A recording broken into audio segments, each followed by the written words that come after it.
So you're here. It's a beautiful, sunny California evening. Yes, it could be anywhere. Why are you here? Well, as a Nigerian, first and foremost, this is our country. And I love Nigeria with a passion. I miss home, regardless of where you are, all over the world. And because of the problems that beset in our nation state, the concern that arises therefrom, is a catalyst for people like me to be here because we want solutions, to those problems. And Sowore is coming out.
We've seen him all over the social media, you know, posting his ambition to be the president of the country.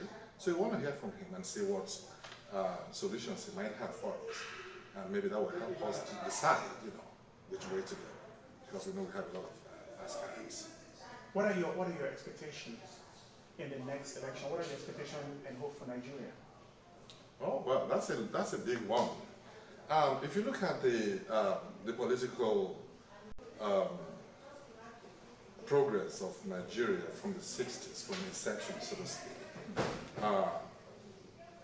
we've had it so good. We're a blessed nation. But again, we're a nation of so many paradoxes. We have stupendous wealth in Nigeria. We have abject poverty in Nigeria. And we want to see a change, a real change, not just the lip service that we pay to change. We want to see infrastructure developing on a regular basis. We want to see Nigeria take its rightful place in the community of nations as the leader in Africa. And we want sustainable development. I envision a Nigeria where you have institutions in place and that are enduring. We want to see a Nigeria where there's a future, there's a hope for children yet unborn, for the generation that are here, and for posterity. I want a Nigeria where Nigerians will smile genuinely and not just smile and suffer, or suffer and smile, as Fela had put it. I want to see a Nigeria where political rascality will be a thing of the past, and economic barbarism will be eschewed. I would like to see a Nigeria where things will just run like it is done in most in saner economies and saner, you know, climes. Now, I know you personally, and I know you do have businesses in Nigeria. What are your biggest challenges at this moment, of concern at this moment, that you, if you could actually sit across from the president, what are your number one priority that you would like to put on this mandate? Of course, it's power. We all know that the bane of any growing economy, any infrastructure, any, you know, it is power. Without power, we cannot power anything. So you mean power, so electricity? Electricity. Okay. You know, so clarify that. Yes, pardon my wooliness, so to speak. Yes, power is absolutely necessary within the Nigerian nation space because a lot devolves, a lot surrounds, a lot, you know, a lot surrounds that. Infrastructure, development, you know, progress, technology. We cannot do anything without electricity. And it's also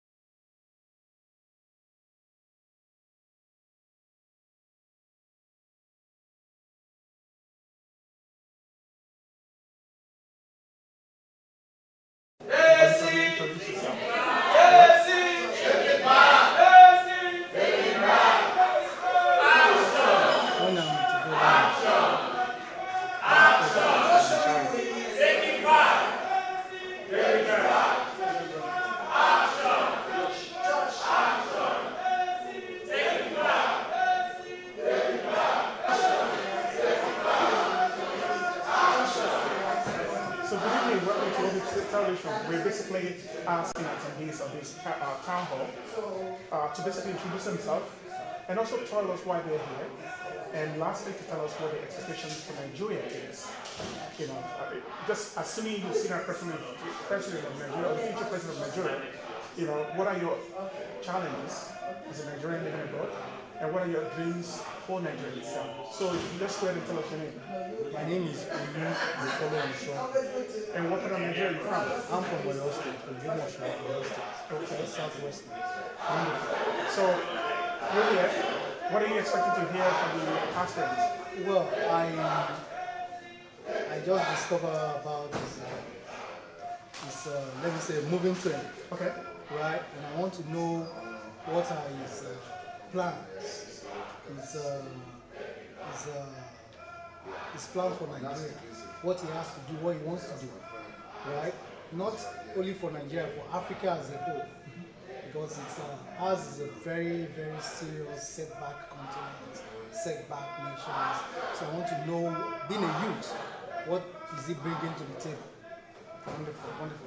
If you were to basically just summarize it, what are your biggest #1 issue or challenges at home in Nigeria at this point? Well, we have a lot of big issues in Nigeria, from indiscipline, corruptions, political turmoil, killings. It's enormous. Presently in Nigeria, we need a total overhauling, a total cleansing, somebody to lead. Nigerians are very good people. When they see the right leader who is ready to lead by example, everybody fall in line. But we lack discipline, we lack leadership, we lack everything. The only thing we don't lack is religion. Wonderful, wonderful. Now, Buhari is going to be in New York next week. Okay. It is very likely that this video might reach his hand, because I'm also scheduled to be at the UN. Okay. If you're sitting across from the current president of Nigeria at this point, Yeah. and you only have just one issue to discuss with him, what would that issue be as your priority? Well, he should resign and go back to Daura. No, I don't have. Yeah, he has been there for the past 3 years, and things are going from bad to worse. I've not seen any. He claims to fight corruptions. He claims he has evidence of corrupt leaders and all that, but up to date, neither he nor his attorney general or anybody, they have not prosecuted or charged to court any of these people he claim are thieves. So, well, in my own little stupidity, it's either somebody is lying or somebody is fooling himself. At that age, I don't see him in control. He's not in control of government. So the best thing I would tell him is, can he resign and move back to Daura for a fresh blood to see if they can move the country forward. I really do appreciate taking the time to speak with us. I know the town hall is about to start. Yeah. Again, thank you very much. Thank you. Bye-bye. Thank you. I'm most grateful. Thank you so much. So with me is Veronica Ofubune. Hopefully I'm pronouncing your last name correctly. You are on point. I'm Wonderful. so proud of you. So You're officially Delta. I'm officially, yeah, definitely. I just don't know the language yet. So you're here, Yes. and you know, you basically at a town hall Yes. in which our friends going to be talking about Correct. running for the presidency for Nigeria.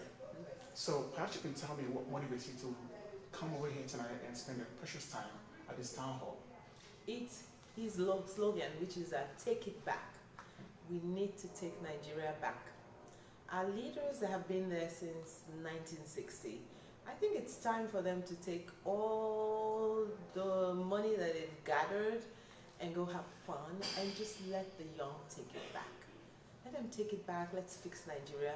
No Nigerians that are outside of Nigeria wish to stay outside of Nigeria. We all want to come home. We all actually want to come back and contribute in our different specialty expertise. There's so much human capital wasting. We want to come back and fix our country, and we have a candidate, a young soul, and our young should take over power.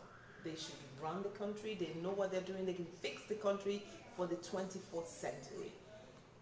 Omoyele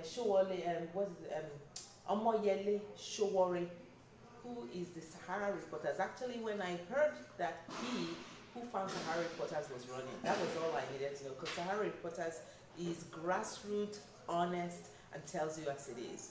And they've actually they started way back, just really helping us build the possibility that Nigeria can become saved and that Nigeria can get back on track. Nigeria will be probably one place on this universe that everybody will want to go to once we have the right leadership, because we've got everything else. And so that's the right leadership, and I know Omoyele Sowore is that person. If I could put you on the spot, Yes. what will be your #1 key priority that you would like to see the future leader of Nigeria provide for you in Nigeria to facilitate you thinking about going back to Nigeria? Security. And security is deep, because once you have security, it's an indicator for good economy, employment of our children, our youth, education, infrastructure, good roads, governance, and eliminate, and that would actually eliminate corruption, because a lot of the corruption at the top could stay at the top, but the grassroots corruption is out of desperation. And once we have all those things in place, education is going on, it starts to eliminate corruption, it starts to ensure people are well-educated minds, so they don't need bribery. Bribery is sickening, it's like cancer in Nigeria. So I know that security for me is number one, and it's a huge indicator of many other things in place. Infrastructure, good roads, electricity, water. People have actually, it's not a privilege, but it's a right to have clean water to drink, to turn on your light and have it, to be able to drive from one place to the other without fear of your life.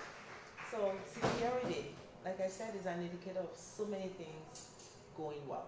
So most of the people will be seeing this video and have no knowledge of your background. Perhaps you can just give us your professional background so that the global audience who will see this video will know who you are. Oh well, so let me say who I am. First, my name is Dr. Veronica Ufwebune. I'm a doctor of education, educational leadership, administration and policies. And in terms of policy, I'm an advisor, appointed advisor to Governor Brown in education issues. So I feel like that's the kind of expertise that, not about the money, that I would love to give to Nigeria and share. I'm advising the governor of California. I want to advise the president of Nigeria on education issues for our children. And I'm also the city manager for Oakland for Child Family Division. So I make sure all your children are fine in Oakland. So I have 4 wonderful children and a wonderful husband. And I hail from Delta State, Iseluku and Yoma tribe, but also I'm a Lagosian. I was born and raised in Lagos. So there. Thank you very much, Dr. Thank you. It's always such a pleasure to see you, gentlemen. I'll see you in there. Thank you. I'll see you. So again, we have another attendee here. And what is your name, sir? My name is Honorable Pinere Ogumefu. And what part of Nigeria are you from? I'm from Ijebu-Ode, Ogun State, but Ijebu-Ode. I lived for the most part of my adult life in Lagos. And So so you're here. It's a beautiful, sunny California evening. Yes, it could be anywhere. Why are you here? Well, as a Nigerian, first and foremost, this is our country.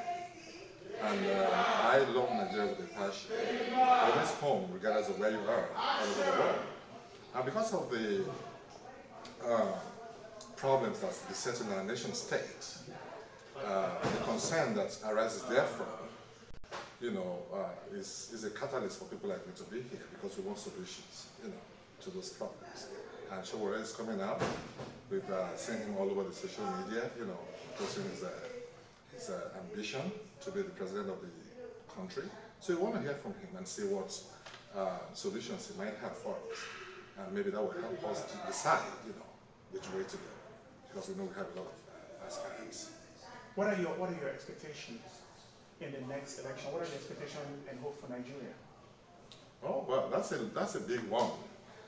If you look at the political progress of Nigeria from the 60s, from inception, so to speak, we've had it so good. We're a blessed nation. But again, we're a nation of so many paradoxes. We have stupendous wealth in Nigeria. We have abject poverty in Nigeria. And we want to see a change, a real change, not just the lip service that we pay to change. We want to see infrastructure developing on a regular basis. We want to see Nigeria take its rightful place in the community of nations as the leader in Africa. And we want sustainable development. I envision a Nigeria where you have institutions in place and that are enduring. We want to see a Nigeria where there's a future, there's a hope for children yet unborn, for the generation that are here, and for posterity. I want a Nigeria where Nigerians will smile genuinely and not just smile and suffer, or suffer and smile, as Fela had put it. I want to see a Nigeria where political rascality will be a thing of the past, and economic barbarism will be eschewed. I would like to see a Nigeria where things will just run like it is done in most in saner economies and saying, climbs. Now, I know you personally, and I know you do have businesses in Nigeria. What are your biggest challenges at this moment, of concern at this moment, that if you could actually say that from the president, what are the number one priority that you would like to put on this mandate? Of course, it's power. We all know that the bane of any growing economy, any infrastructure, any, it is power. Without power, we cannot power anything. So you mean power and electricity? Electricity. Okay. So clarify that. Yes, pardon my wooliness, so to speak. Yes, power is absolutely necessary within the Nigerian nation space because a lot devolves, a lot surrounds, a lot, a lot surrounds that. Infrastructure, development, progress, technology. You cannot do anything without electricity. And it's so surprising that a nation of over 180 million people, for a period of over 2 decades or more, cannot have sustainable 24-hour electricity, and yet billions of dollars are yearly, projected, made available for that purpose. I mean, of course, if you've run government before, and pardon my, insinuation, one will, of course, not to make excuse for the Nigerian government, one will, of course, understand that the problem that's besetting us in the power sector, it's perhaps beyond the government itself. So maybe there should be genuineness, of all players. There's a cabal, so we know that's actually making the problem of Nigeria. I mean, it's on record, and I stand to be corrected, that we do provide electricity to the Republic of Benin, and that's uninterrupted power supply, yet we cannot sustain our own electricity. And that belies any logic, any reason at all. So the cabal has to go. Something has to be done. Excellent. I really do appreciate your time. Thank you so much. And I look forward to again following up with you. Thank you very much. Have a good evening. And you too, sir. Good to see you again. Welcome to Oakland. Thank you very much. So you're in Oakland. You've been here now for maybe 3 days? Yes. What is the feedback you're getting so far? Very fantastic. We've been to our people within the community here in Oakland, been to 2 universities and colleges. So you were talking to students from Berkeley today? Yes, and it was amazing. It was amazing about the students. It's a diverse nature of discipline. And right through their eyes, you can see the future. And from your previous interview, you mentioned you're going to be in LA starting tomorrow. Tomorrow, yes. Wonderful. I know the audience are waiting for you. It's good to see you again. I look forward to seeing what you have to say to Thank you so much. Thank you.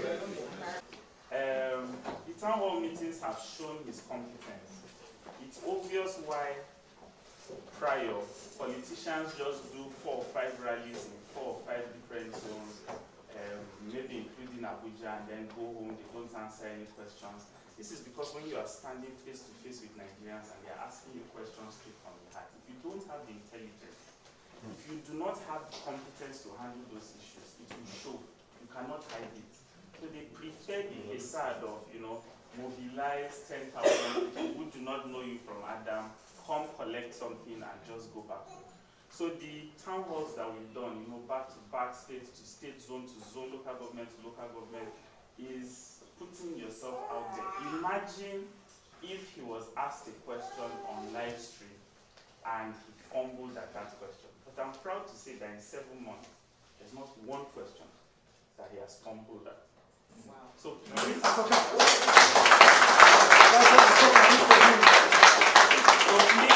your hands together as I invite the most competent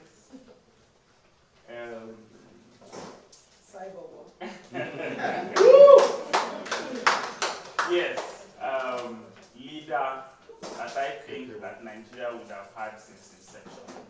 The requisite capacity and the character to take Nigeria to the future. Omoyele Sowore. Thank you.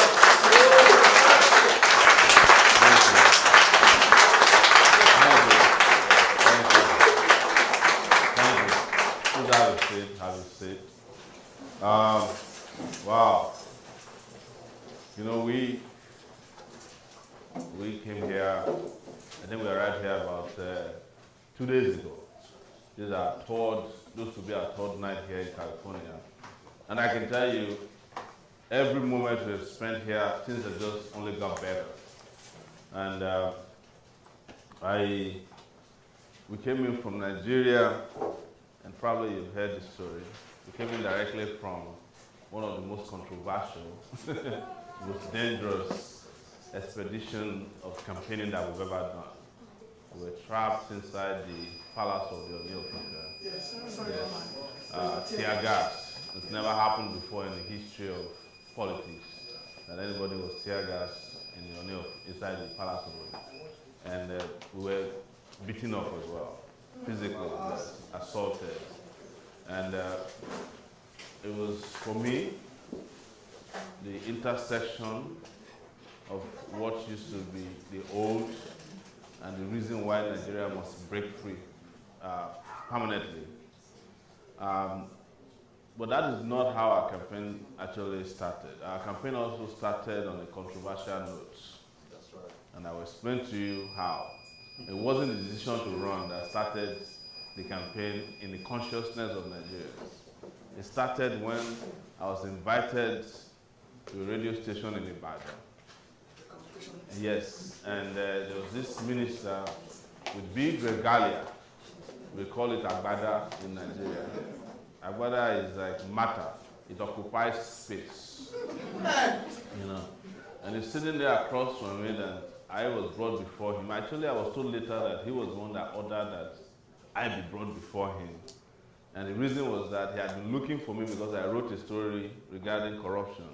And he said to the people who said, oh, Sowore, today is the day I'll teach him a lesson. So I walked into the studio.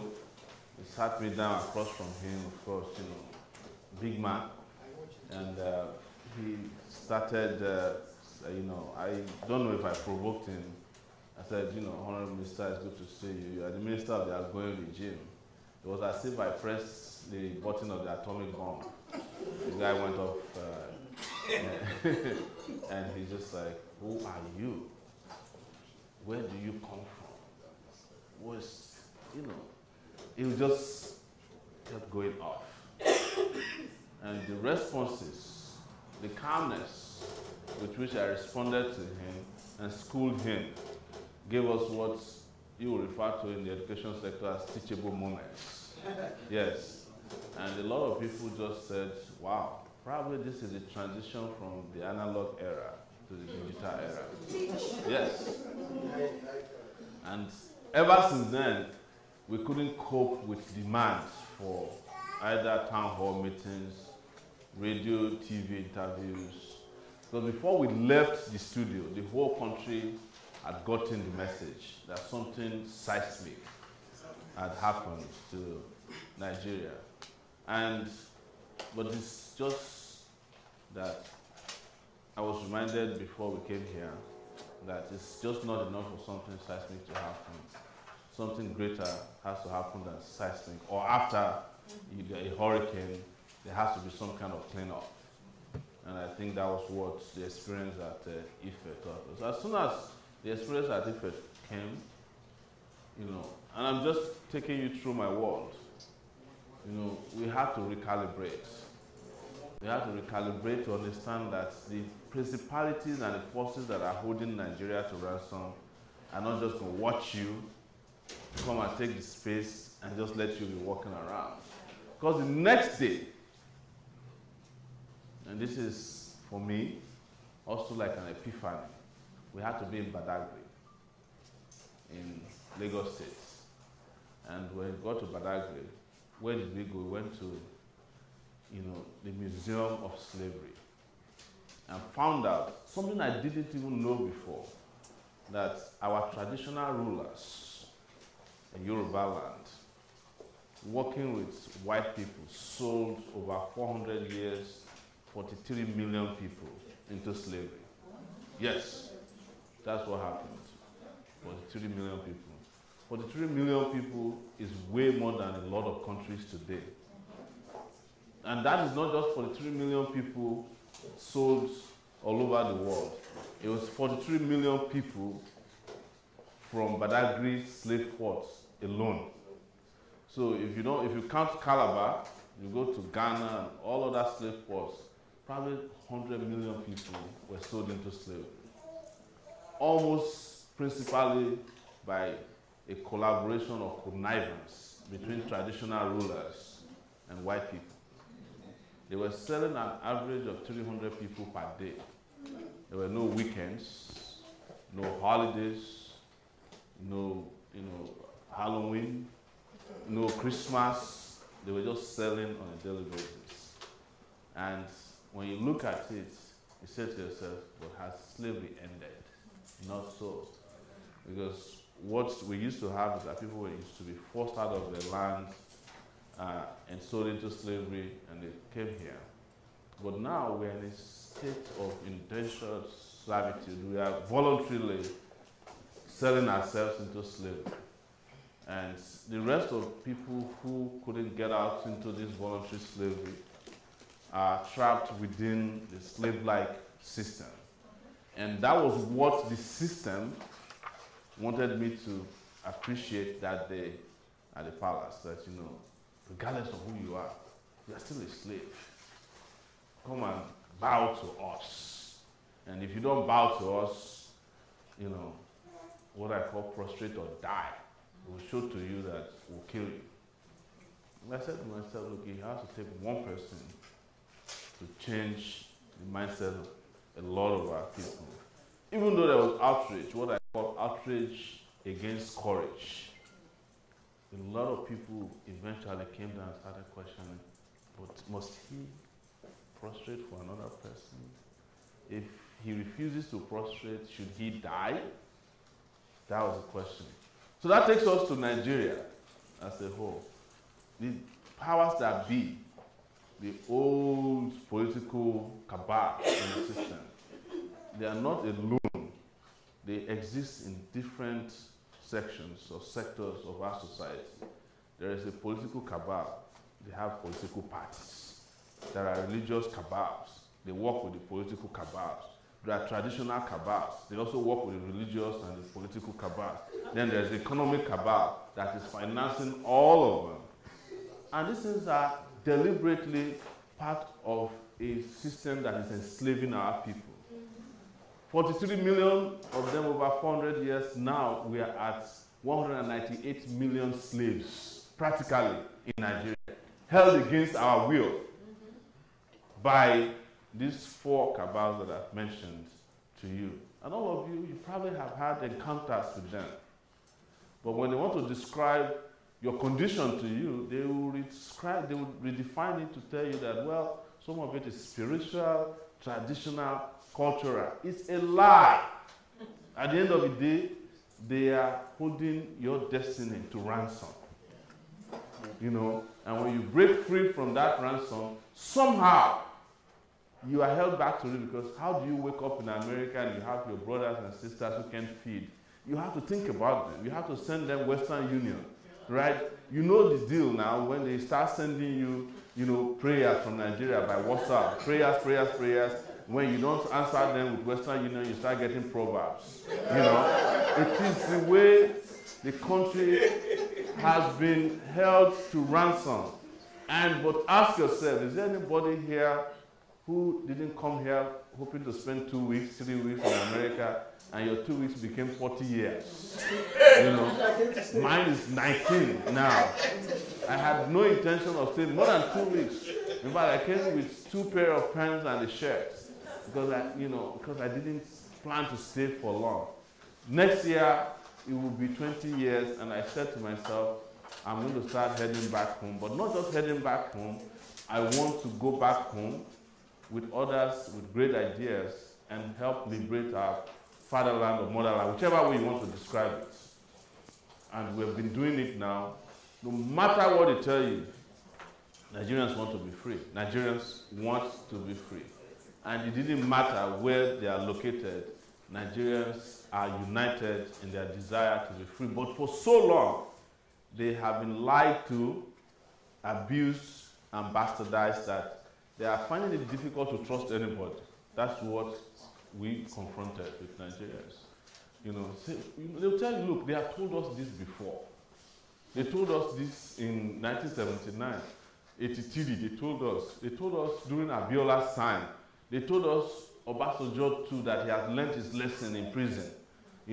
After that, they told us when Yaradua was coming, that you can run the country with one kidney, you know. And then they told us under Jonathan that if you have a PhD, everything will be all right.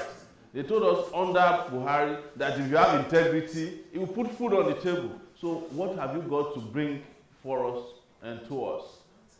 And when we stepped on the stage, the challenges, the system challenge, people were asking questions. You know, and one of the biggest questions they asked us was experience. They tell, what's your experience? What have you done before? Like the minister told me, go and start from the local government. You know? Because there's a natural order of progression before you can become president. You know, and I kept asking myself, what is the meaning of experience within the Nigerian political context? Experience to them is somebody who has stolen enough. That's an experienced politician. Experience is that politician who has killed too many people and such that everybody is afraid of him. That's an experienced politician. An experienced politician is a person who doesn't even know his left from his right, but who had the biggest rally because they can throw money at people. An experienced politician is a politician who can manipulate the whole process so that himself, his wife, children are the only political representatives of his people. They will even tell you in Nigeria that, you say you know politics. Can't you see Saraki? They have been controlling the people of Kwara for a long time. If they are not experienced, how is it that people of Kwara, they always go in front of their houses to die every year? That is the kind of experience we are talking about. But that is not experience, it is the mental conditioning of slavery. You know, people have been conditioned to not believe that there's anything else possible. And you look at it, the generation after you here, they have never seen anything good before in their lives. Some of us, we went to the University of Lagos, we met water running in our hostels. You cannot find a university in Nigeria today where there's water if it's not a private university. Yes. We just came from the University of Ife before we went to the palace. The toilets of the hostel, the Awo hostel, anybody here from OAU Ife? Yes. The hall they know that's known as Awo Hall. The toilet is not as good as the toilets of pigs. Yes, like I mean, piggeries have better toilets. U.S. piggeries have better toilets than us. And you look at it and say, how do students graduate like this and you expect them to behave like normal human beings? There is no water, no drop of water falling out of their shower. Meanwhile, we were in our friend's neighborhood, JG, who was introduced earlier, and we were, walking around and wanted to exercise. I went to an elementary school. The sporting center of the elementary school in his neighborhood is better than that of the University of Lagos. Right? This is how much the mental conditioning has been. So it takes a lot more work to conscientize a person who has never seen anything good before, like a child that grew up and has never seen electricity before. How do you describe that? You can have, constant electricity to him and they'll believe you. Because he's never seen it constant before. Nigeria is such a place that if people have light, as we call it, and it's lasting more than 4 hours, they start wondering what happened to the electricity company. About NEPA out, they haven't taken the light. It's true. Yes. And you look at it even with religion, the prayer points of people in Nigeria are different from the ones who have traveled here. Have you not noticed it for those of you who go to church? Because you go to Nigeria, you hear very weird things in church. Somebody praying that God should provide transformer in their area, But your prayer point is, how do I pay my bills? Here, my electricity bills, because you don't even know where the transformer is located here. I don't know where the transformer is located in my area. I've not seen a transformer physically before. But Nigerians, they worship transformer. They are passing the place like this. Make this transformer not blow. Or somebody will go and give testimony in church that their transformer has not tripped in 6 months. And it's a testimony. This things might sound funny to you, but it's the reality of life in Nigeria. So, having said all that, what is the solution? The solution is, in some cases, very simple.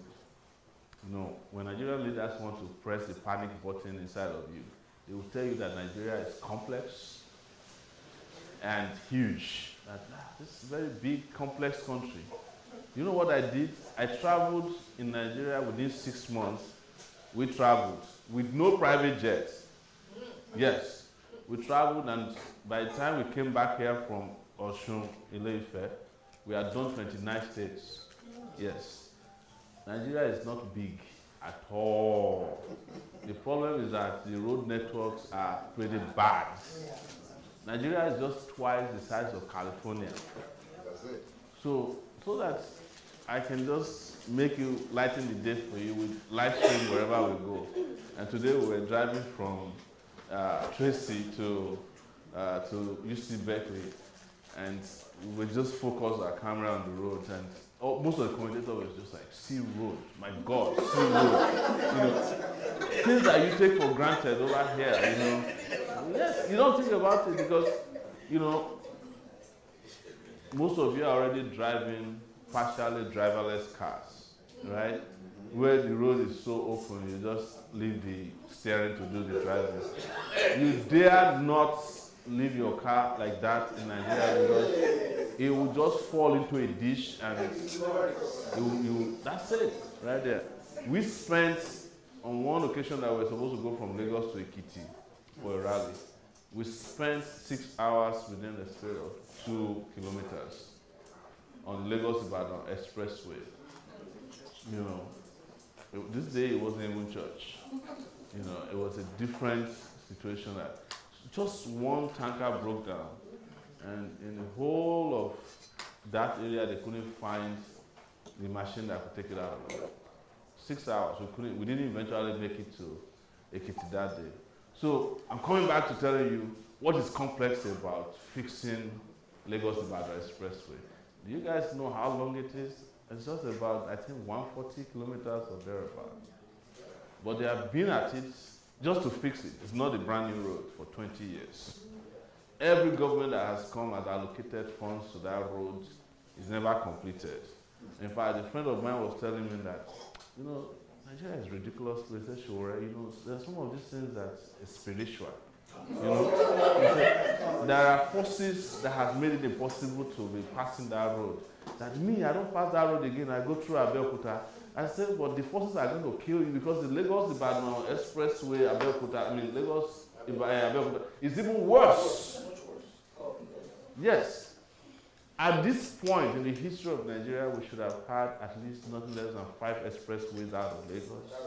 There should have been a high-speed train from Lagos to Port Harcourt, from Port Harcourt to Maiduguri and back to Lagos, you know. Because why? The allocations that have been made over the years for these monies to have been spent in the interest of roads, networks, for electricity to be working almost perfectly, because the same amount of money that Nigeria is earning and wasting away and stealing is the same amount of money that countries like Saudi Arabia earn to develop their own society. Countries like Angola that just, you know, had 20 years of war. If you go back there today, you can't believe. Same oil money, right? Even the USA, right? There's a town called San Ramon here, right? It is money from Nigeria that they use in building the place. Chevron is the one that took money from Niger Delta. If you go to San Ramon, they measure air quality in that city. No, I'm telling you. You know how they point to their refinery. Somebody said, don't talk politics here. You know, I talk international politics. I'm not afraid. The refineries are oozing, you know, the fumes in the direction of Oakland. The clean air is in the direction of San Ramon.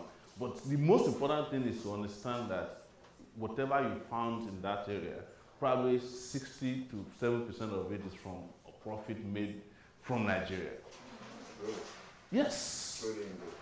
It's the same thing with Amsterdam. You know, Shell money is what was used to develop all this area. And it's a joint venture. Nigeria takes its own, and they take their own. They use their own to develop their own country. Nigeria takes Nigeria's money and go and develop their own country too. If you go to Dubai, most properties are owned by Nigerians there, right? And you ask yourself, because one of the questions you get asked at the time is, don't our leaders see how things are working in other parts of the country? No, the truth is that you don't have leaders. You have to have leaders before they can have vision, right? So if you're asking yourself, don't our leaders see, you're assuming that they took eyes to those places to see things. No, these guys don't give, a damn about you. They don't have vision, they have no mission, they don't have character, they have no capacity, they have no competence. The answers are there for you to see. In Nigeria that is broken and broke. The answers are there for those of you who travel to Nigeria from time to time at the airports as they are landing.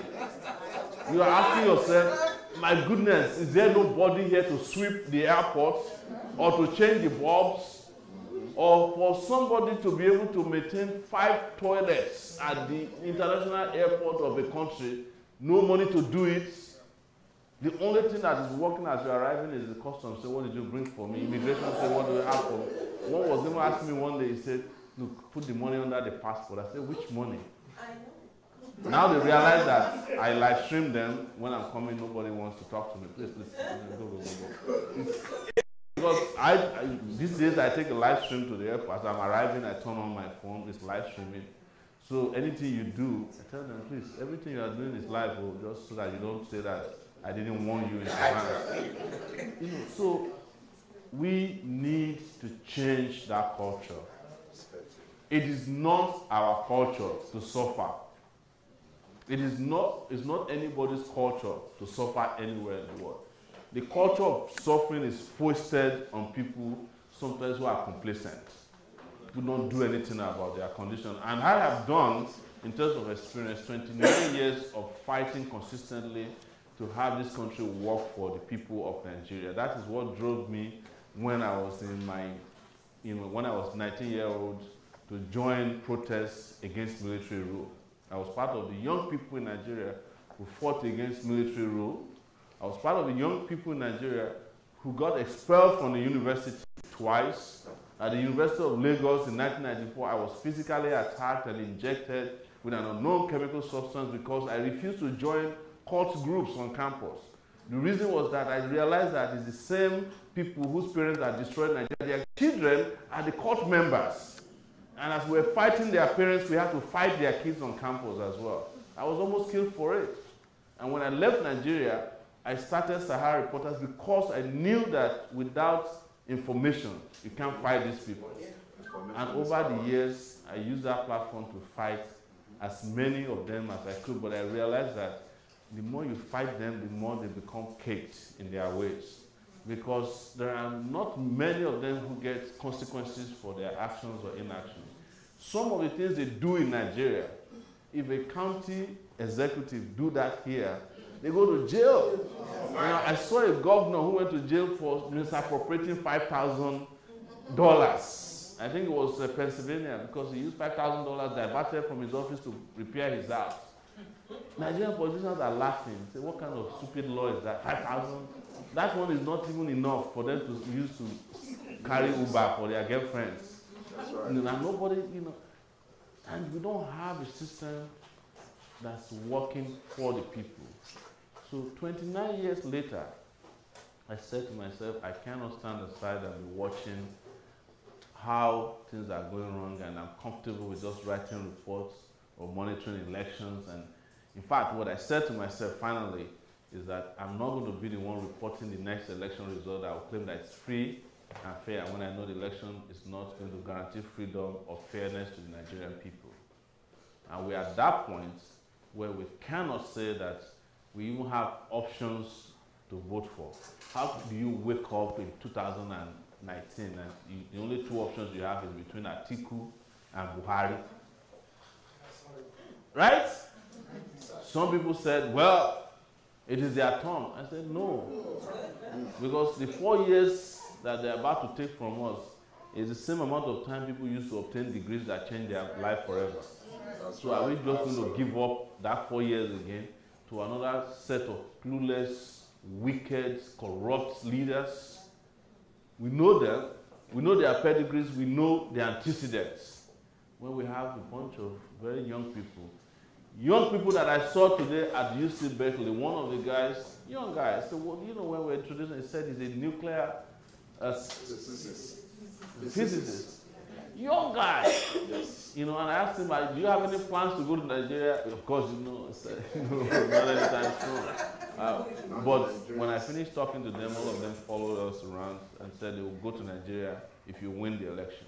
Because we could connect with them, they could see the future.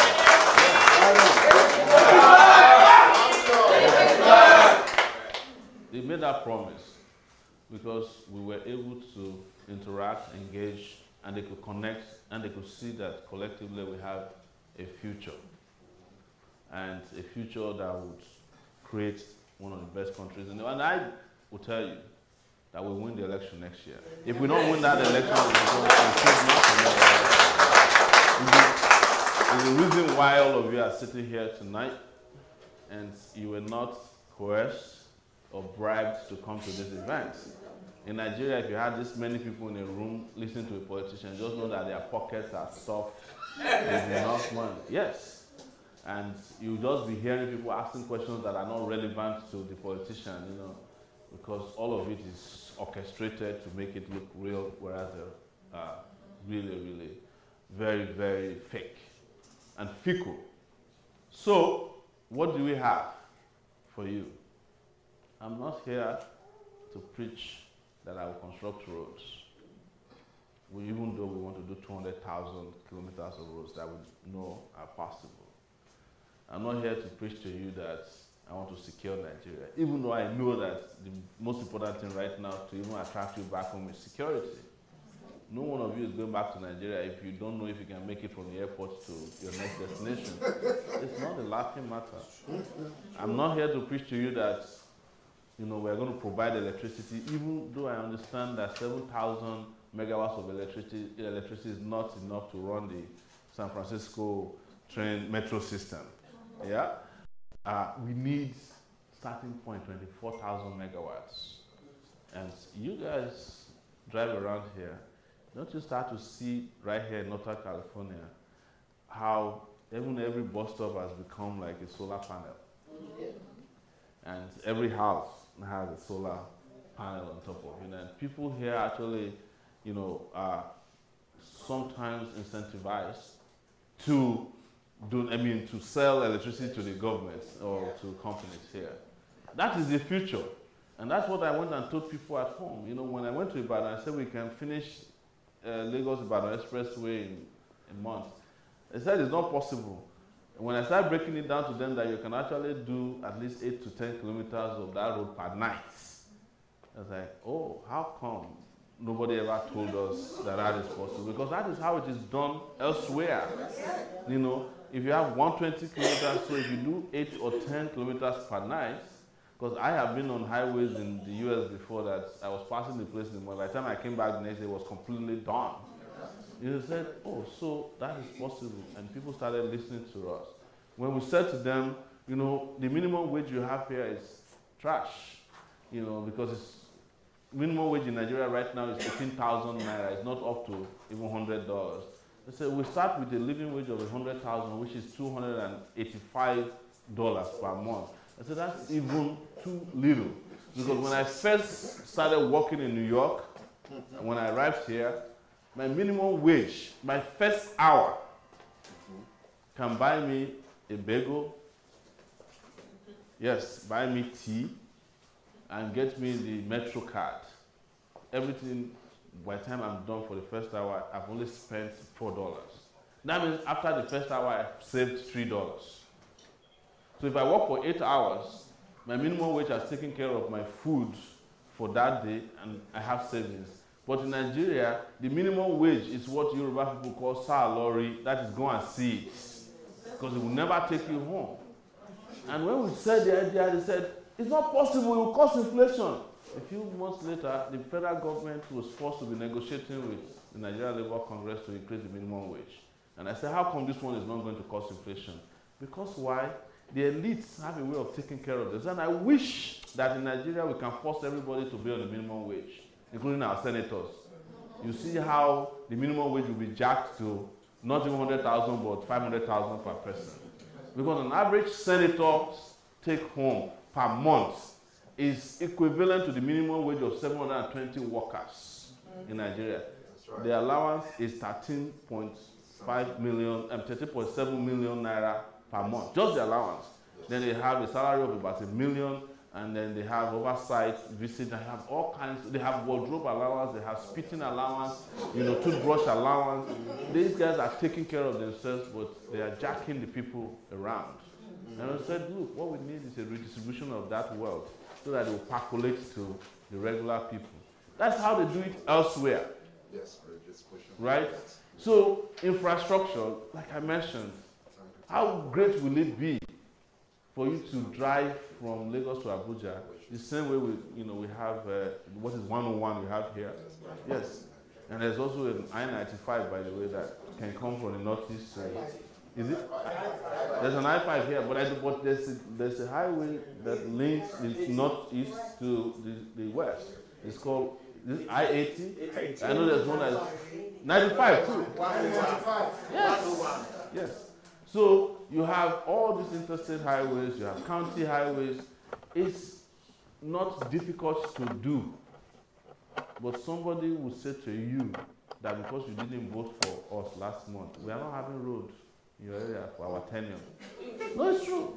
It's part of acceptable policy not to take care of the people who didn't vote for you. Buhari opened his mouth and said that the people that the 5% vote he got in the southeast and south is such that he will not take care of them until he has taken care of the 95% that voted for him, which is based in the northwest and the northeast and probably the southwest. And now he has completely abandoned 100% of the people of Nigeria. So, what next? Education. Our education is so bastardized now that it's replaced by ignorance. And I say ignorance because if you get to a stage where in 2018 a PhD holder from Nigeria is telling you that you are wrong for not prostrating for a traditional ruler and that you should be beheaded, just know that the person has never been to school, but he might have entered a building labeled a school. Right?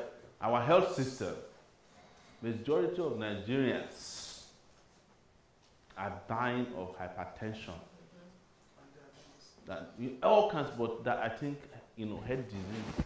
I mean, head disease is the most pronounced around the place, but they don't know because a lot of people have never checked their blood pressure before. They only do it when they're about to die. Yes. There's a friend of ours in the house who is Pius. Pius is at the back there. Pius goes to Nigeria with the BP test machine. And it says when he checks his friend's BPs, he on one occasion had to tell one of his friends, if you don't go to hospital, you're about to have stroke. But the guy is like, what's wrong with me?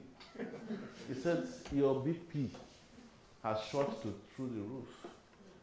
Because nobody is out there taking care of anybody. But we have a policy in our agenda, as part of our 10-point agenda, to find out 160,000 health workers, even if it's just to carry the stethoscope and the BP machine first, to go to every village.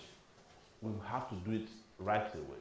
And to create a universal healthcare system in Nigeria, where everybody is registered within the universal healthcare system, such that if you're a worker, you can have deduction. If you are not a worker, you can make a contribution to it.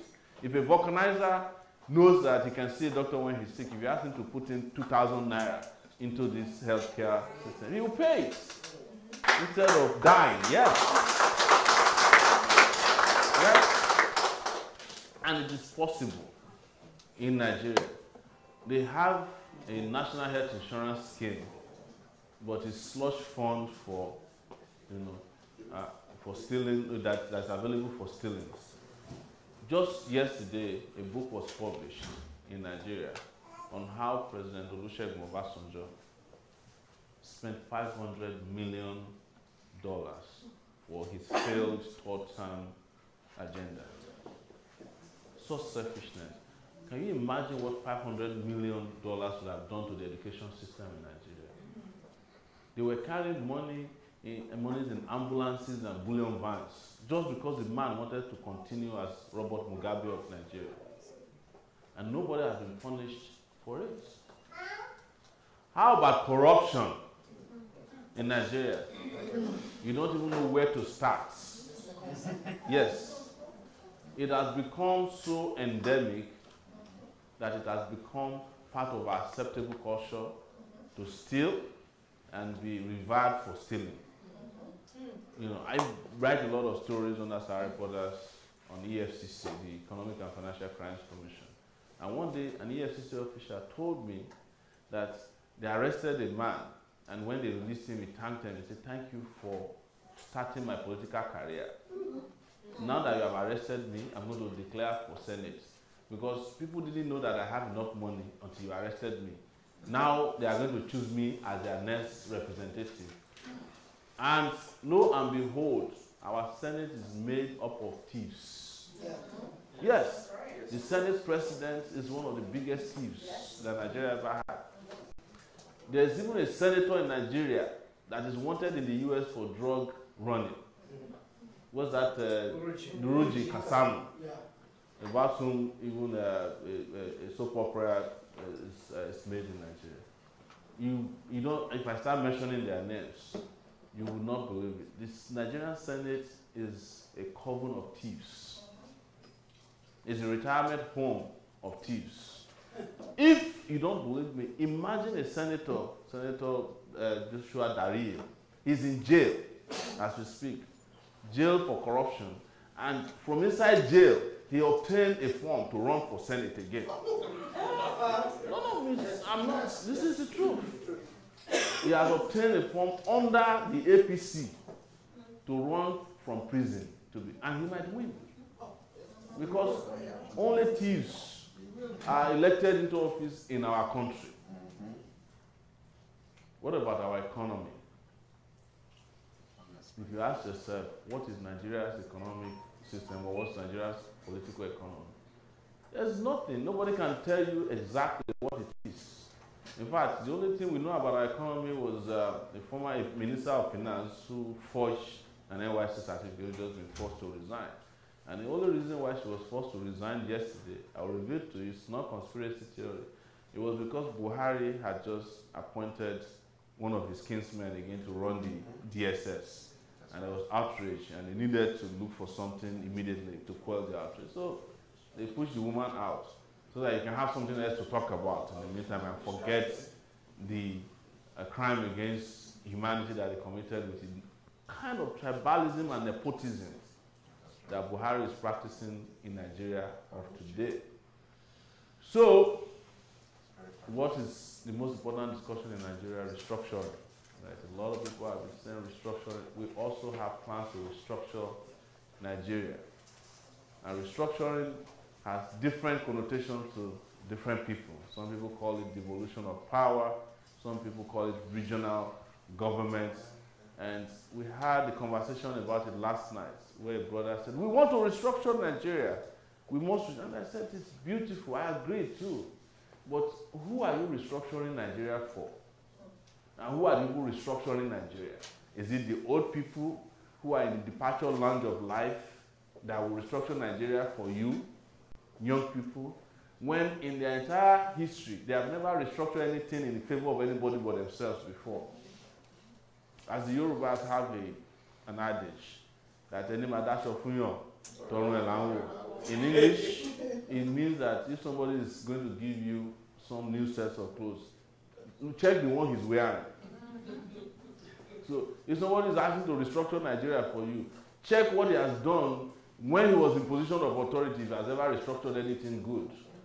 I use the example of my state governor, Olusegun Mimiko, who was in power for 8 years. Anybody from Ondo State here? Stubborn people? You know? Yes. For once, the man did not allow local government elections to hold for 8 years. The day he left office, he joined the restructuring team across Nigeria. I said, restructure, restructure. when these people came and said, why didn't you restructure the local government? Why didn't you allow elections to hold? You would have been a perfect example for what you preach. But if you cannot allow local government elections to have, you cannot allow local governments to operate, you cannot convince me that you're interested in restructuring it.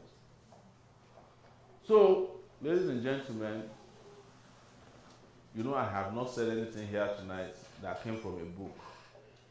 I'm telling the story of Nigeria in front of you. And all of you are witnesses of one part or the other. You are witnesses to how Nigeria degenerated from a nation state to a failed state. Nigeria is only good these days for studies across universities in the world on how to describe a nation that failed, even though it had potential. But let me leave you with just one optimism. Yes, something to be optimistic about is that in our travels around Nigeria, in this exploration of what is possible in Nigeria, we found untapped territory. Nigeria is like, you can start a nation from every place we visited in Nigeria, brand new, and you'll be surprised how Nigeria will look even in 2 years. Because if you want to build brand new roads, there's a space for it. If you want to build dams, there are rivers that can fuel it. If you want to build solar energy, you have enough sunshine that can, power heaven, right? If you want to build schools, there are lands for it. And if you want to build people, there are 198 million people to be built. If you want to educate people, plenty of them to be educated. If you want to grow crops, plenty of opportunity to grow hectares of land. If you want to do tourism, there are mountains, valleys, and rivers, better than the one you have in California. I tell you that. In Nigeria, they are all covered up by incompetence, mismanagement, and we can just go there, remove the cobwebs, clean up the country, and build the country anew. And I'll tell you that we can do it because I know that it's a simple thing to do.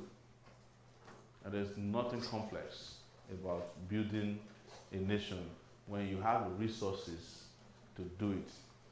But instead of doing it, you have been frittering away the resources and stealing it and mismanaging it because there are no consequences for doing it. So, on this note, I was told that I can ask for your support. And I'll tell you something, the most difficult thing for me to do is asking for monetary support from our brothers and sisters, because in our own political life in Nigeria, we are not used to giving, we are used to taking. So to restart the culture of saying, hey, you can contribute money to someone who can change the country, when before they used to contribute to you to destroy the country, it takes a lot of mental reworking of Nigerians. But you know what? You guys are already doing it already, right? You are the Social Security Department of Nigeria. You are the ones sponsoring all the weddings that are happening on Saturday through Western Union and World Remit. You are the ones that are there helping to send people's children to school. You are the ones that are even building boreholes, because without us, probably Nigeria would have failed completely. Right? So that's why we are coming to you, because we don't have godfathers. We only have godliness in our heart to remake Nigeria and create a Nigeria where all of you can go back to. I want your next vacation to be planned for Nigeria. I want you to be able to take your children to Nigeria and say, hey, go to school here. I want to go back. And I'll come and get you next summer. And while you're here, learn Yoruba, learn Igbo, learn Hausa, or even learn the three of the languages. Because, just like the Chinese people were saying, learn how to speak Chinese, and some people ignored it. Now, China has gotten to a point where it has become the leader of the world. And I believe that if we get it right in Nigeria, Nigeria is about to become the greatest nation on earth. Yes, I believe it. I believe it. Because as I love to describe Nigeria, in Africa, if you look at the map of Africa, it's like a pistol facing down. And if you look at Nigeria, it's like this, it's a trigger. And if Nigeria fires, Africa is about to kill. Yeah. So, thank you so much for coming. And thank you so much because you better start buying your tickets. You are coming to the inauguration next year. Take it back. Thank you. Thank you.